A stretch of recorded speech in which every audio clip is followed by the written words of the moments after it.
A quick look at XCN. So XCN appears to be doing what it did last time on a smaller degree though. But the little move up, and then we're trying to hold in our bull flag pattern here on the macro.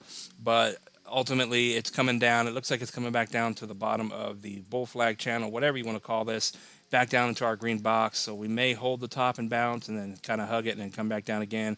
But ultimately, 10% drop almost down to 1.5. As long as you hold that, you're still bullish here. Any lower than that, then we're going to kind of fall off the table like we did last time, where it's just kind of a slow crawl down death to the bottom here. So we will update it every day like we do here on the channel. The price to beat right now, of course, is the high to the low. We have to get over the 236 at 18.5 and then eventually 19 or 2. And then we can be bullish on this thing once we get over pretty much 2 pennies again on XCN here. So going from where it is today, remember it is going down more probably. So for this thing to run up to where it's going to run up to, let's go ahead and pull this down.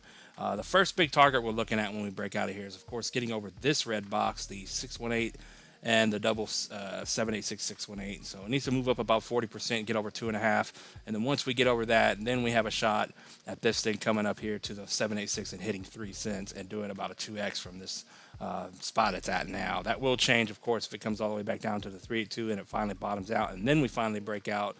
You know, we will have to adjust our fib at that point, but you're still looking at that decent move to the upside here. And as for how high it's going to go, we do have, of course, the macro 786 to 5.5 penny range that we've been waiting for. That's going to give you about a 3.5x, and then we still have the 8 to 10 cent range up here, 5.5x, all the way up to possibly, you know, about a 6.5x on XCN. Here at some point. It is going to run at some point, but ultimately it's doing the same thing it did last time. It's just kind of pulling back after the little run, and then we'll see what happens from there.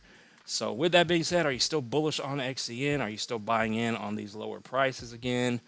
And with that said, none of this is financial advice, and I'll see you in the next one. Peace out.